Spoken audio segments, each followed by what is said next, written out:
Olá, seja muito bem-vindo, seja muito bem-vindo aqui no canal Pedrosa Previdente. Antes de nós irmos a esse importante tema, vou pedir que você aproveite a ocasião que você está aqui, se inscreva no canal para você receber os nossos conteúdos e com certeza você vai ter muito mais elementos para tomar as decisões que afetam você nas demandas previdenciárias. E vamos direto ao assunto. O segundo erro é pedir direto no INSS. Se o cara não faz um planejamento, se o camarada não faz um planejamento, o que acontece? Ele vai pedir direto no INSS. Agora muita gente pede direto no INSS. Muita gente reúne a documentação. Por que ele está fazendo isso? Porque antigamente, mas bem antigamente, era muito fácil. As regras eram mais... Não tinha tanta regra, não tinha tanta armadilha, né? E cada reforma que foi feita, a partir de foi 91, né? A partir de abril de 91 foi quando começou a regulamentação da Previdência. Então, o que acontece? Era muito simples as regras. Só que cada reforma que foi sendo feita, o que aconteceu? Foi ficando complexo. Foi ficando complexo aqui, ó. Então, ao longo da história, foi complexando. Ou seja, foi ficando difícil, você lia, aquele ponto tem relação com esse, tem relação com aquilo. Você veja que antigamente, você ia se aposentar só por idade, então era só a idade, né? Você ou era por tempo de contribuição, não tinha questão de fator idade, e o valor da contribuição era baseado na média aritmética sempre dos últimos 3 anos. Então muita gente não ficava muito preocupado, começava a fazer conta a partir dos últimos 36 meses. Olha que louco. Era considerado os 36 meses, hoje é considerado desde julho de 94. Então você veja que era muito fácil de você prever o quando que você ia parar e o quanto que você ia receber. Essas duas perguntas eram muito fáceis de responder. Quanto e quanto, né? Só que com as alterações foi se tornando complexa. Hoje ela é muito complexa. Você tem a lei, você tem o decreto, você tem a instrução normativa do INSS. Você veja que eu sempre ando aqui com o decreto, porque o decreto é a visão que o INSS tem. Então é muito cheia de curvinha, muito cheia de armadilha, muito cheia de detalhe. Então não é um papo reto, sabe? É aquele papo assim cheio de curvinha para você ir ali e você errou uma coisa, já vai cair, já vai dar uma errada na outra. Teve o Guerreiro aqui que falou aqui, ó, o Manuel Mendes, meu advogado esqueceu de apresentar meu certificado de reservista. E o INSS negou a aposentadoria por falta desse tempo de serviço. Eu vou perder a data de entrada inicial? É claro que vai perder a data de entrada inicial, a não ser que esteja no tempo ainda de você juntar. Só que tem uma armadilha aqui, ó, tem uma regra aqui que está dizendo o seguinte, olha, é uma armadilha. Ora, se você juntar um documento essencial para definir, definir a sua aposentadoria, que é o caso aqui, o que acontece? A data de entrada do requerimento vai ser alterada. Então o cara pediu isso há 6 meses atrás e ele teve que juntar um documento agora aqui, aqueles 6 meses foi para o saco. Aqueles 6 meses de valor atrasado, perdeu. Por que isso? Porque se você faz um planejamento, quando você faz um planejamento, o que acontece? Você vai verificar todo o tempo que você tem e toda a documentação necessária para você comprovar aquele tempo. Ah? Então, quando não é feito um planejamento, vai esquecer documento, vai faltar tempo, vai alguma coisa errada, porque é óbvio, né? Se você não planeja o que você tem que comprar no supermercado, significa que você vai trazer coisa demais, outro vai trazer coisa errada e vai esquecer coisa. Isso é certo. Aí eu vou planejar, eu vou conversar, vou verificar o que eu preciso e vou ver a quantidade que eu preciso. Então eu sei que eu tenho isso, tenho aquilo, você faz uma lista. Aí tu vai no supermercado, você compra aquela lista. Compra a lista com a quantidade. Você consegue planejar até o seu orçamento de quanto que você vai gastar naquela compra. Você consegue planejar isso, se chama planejamento financeiro. E veja bem, nós estamos de novo voltando lá no planejamento. Eu vou falar muito hoje aqui de planejamento, tá? Então, quando você não tem um planejamento, você já comete o outro erro, tá? Que é pedir direto no INSS. Pedir direto no INSS. Ou seja, o que é pedir direto no INSS? É sem você ter um mentor, sem você ter uma consultoria, alguém que oriente, alguém que verifique, alguém que confirme, alguém que conheça essa complexa legislação, né? O que ficou complexa? A lei. Tá? A lei ficou complexa, ficou ruim. né? Nós que estudamos a legislação, estamos toda hora estudando a legislação, né? A gente estuda a legislação, aí, ó, a gente estuda a lei e conversa ainda, olha para lá, olha para cá e ainda tem dúvida a respeito de como é que funciona. Aí você vai lá na instrução normativa do INSS, que não é lei, não é decreto. O que é a instrução normativa? É uma norma administrativa de orientação.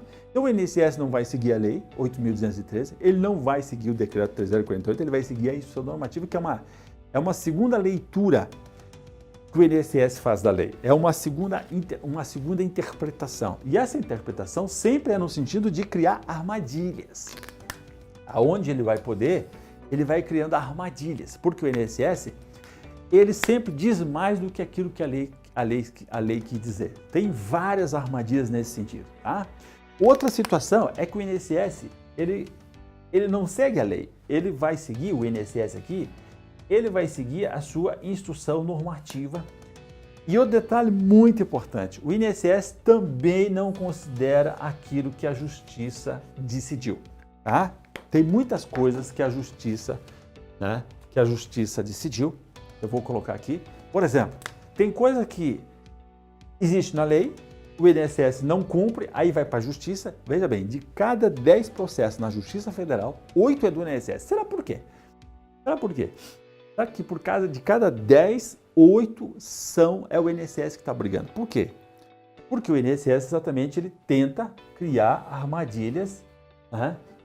não considerando a legislação. E o que acontece? Quando a justiça decide, que é o caso do exemplo do tema 534, o que é o tema 534? O tema 534 reconheceu a periculosidade para o agente nocivo da eletricidade, beneficiando os eletricitários na aposentadoria especial. Isso foi em 2012. E até hoje o INSS, através da sua instrução normativa, através do decreto 3048, não considera a periculosidade como especial.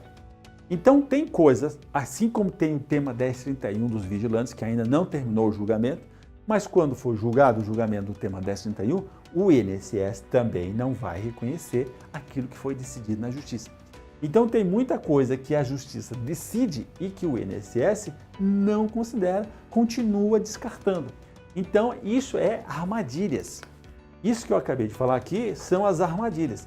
E se você dá a entrada, pedir direto no INSS, tá?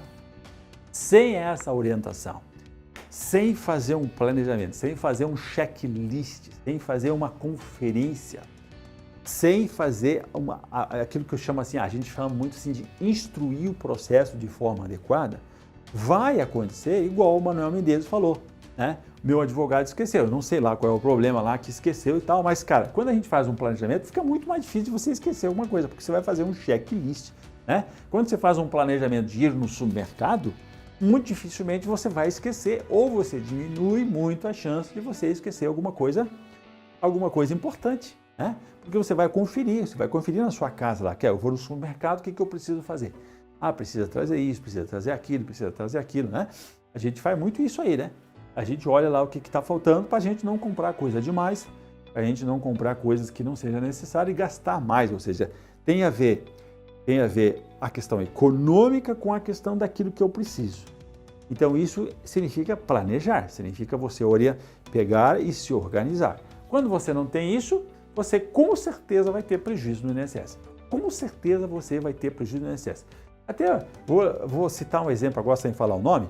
Por exemplo, quando saiu a reforma da Previdência em 12 de 11 de 2019, né, teve muitas pessoas que deram entrada, correram para dar entrada com medo da reforma da Previdência e fizeram o pedido antes da reforma. A reforma vai ser aprovada e tal. Aí o cara foi lá e deu a entrada. O que aconteceu? Aconteceu um baita de um prejuízo. Por quê? Ele tem o direito adquirido. Então ele não precisaria correr.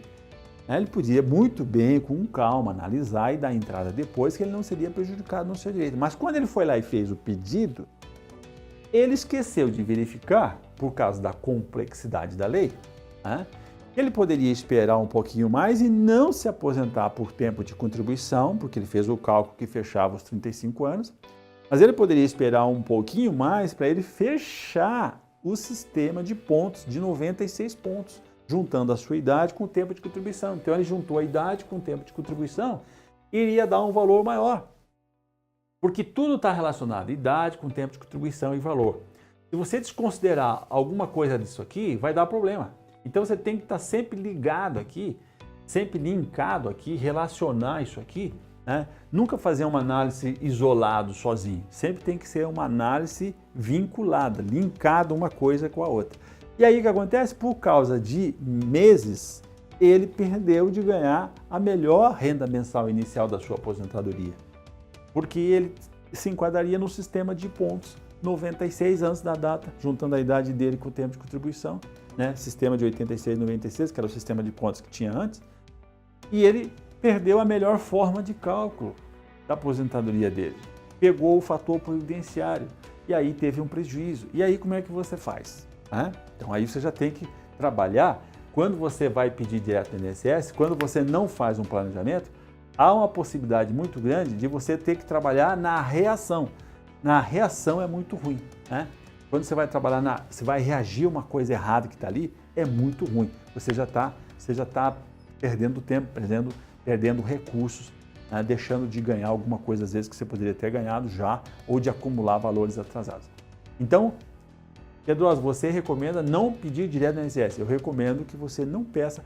É impossível hoje, é impossível você pedir direto no INSS, porque são muitas alternativas. Aqui, ó, é complexo a lei, você não entende a lei é muito complexa, tem muitas variáveis, muito assim, ó, se isso, se aquilo, se isso, se aquilo, ou seja, tem muitas armadilhas. E depois tem armadilhas que o próprio INSS vai criando, que são aquelas interpretações que ele faz que é errada, é uma interpretação contra a lei, né? É uma interpretação, por exemplo, o INSS não considera atividades concomitantes para somar o tempo, né? Então isso aí é uma coisa que você tem que brigar na justiça, mas você tem que saber antes para você fazer o pedido na via administrativa, sabendo já que vai dar na trave, que vai negar, para você depois brigar na justiça. Então são duas coisas. E outra coisa é você saber que a justiça já decidiu aquilo, que você vai ter que fazer o pedido no INSS, né? E já pedir de uma maneira. Então isso a gente chama de instruir o processo, sabendo que tem coisas que o INSS não vai dar, tem coisas que o INSS vai considerar do jeito que ele considera, e tem outras coisas que você tem que fazer o pedido no INSS já para fazer depois da entrada no pedido, dar o pedido já na justiça. Então são muitas as variáveis e você tem que considerar outra coisa, a lei e aquilo que a justiça está decidindo. Então não basta só você ir pela lei ou só pela visão do INSS. Você tem que também considerar aquilo que a justiça está decidindo para poder fazer um confronto ali, tá? Então não é recomendado, eu não recomendo ninguém, né? Porque tem, sabe o quê? O custo do benefício. Eu perguntaria o seguinte, você está dando entrada direto para quê? Você quer economizar o quê? Você quer economizar 1, 2, 3 salários, que é o valor de honorários que você vai pagar para o teu advogado? Geralmente cobra 30%, então vai pagar 3 salários do valor? Pedro, mas eu vou receber 2 mil e vou pagar 6 mil para o advogado? Tá, e daí quanto custa você não fazer isso? Pessoal, a gente vê muito pelo que vai investir, pelo que vai pagar, mas não vê o benefício de quanto custa não fazer aquilo, né? Então, você leva um ferro, tipo, vou pegar esse exemplo que eu acabei de falar. Ou seja, a perda foi muito grande, ele poderia ganhar as 80 maiores contribuições, né? E ele poderia ganhar as 80 maiores contribuições e aí ele teve lá o fator providenciário que foi em cima. Ou seja, perdeu lá cerca de 20, 25% do benefício. 20, 25% do benefício dele significa por ano quanto? Quanto que é por ano? Você tem que fazer a conta que você está recebendo um benefício e vai ser para a vida toda. Então você tem que fazer uma projeção do benefício no total. Quanto custa você R$300 a menos do valor aqui, ó, a menos do valor? Quanto que custa isso? Significa no mínimo 3.600 no ano. 3.600 no ano. Aliás, é mais porque tem o 13º. R$300 vezes 12, na verdade é vezes 13, porque tem o 13º, né? Então são 3.600, são 3.900 no ano de perda. 3.900 no ano. Ou seja, cara, e os outros anos? Né? Em 10 anos são quanto? Então, ou seja, sai barato pra caramba e não tem como você pedir direto. Legal? Se você ficou com dúvida, ficou com alguma incerteza, não fique com ela. use o link abaixo aqui, escreva a sua dúvida, envie para mim, que a gente vai poder te ajudar. Eu e minha equipe estamos aqui lhe esperando que você envie a sua questão para que a gente possa ser muito mais assertivo e poder te orientar, te ajudar. Troque a incerteza pela clareza e seja previdente como sempre e age como nunca em prol da sua questão, da sua aposentadoria. Eu te espero no próximo vídeo.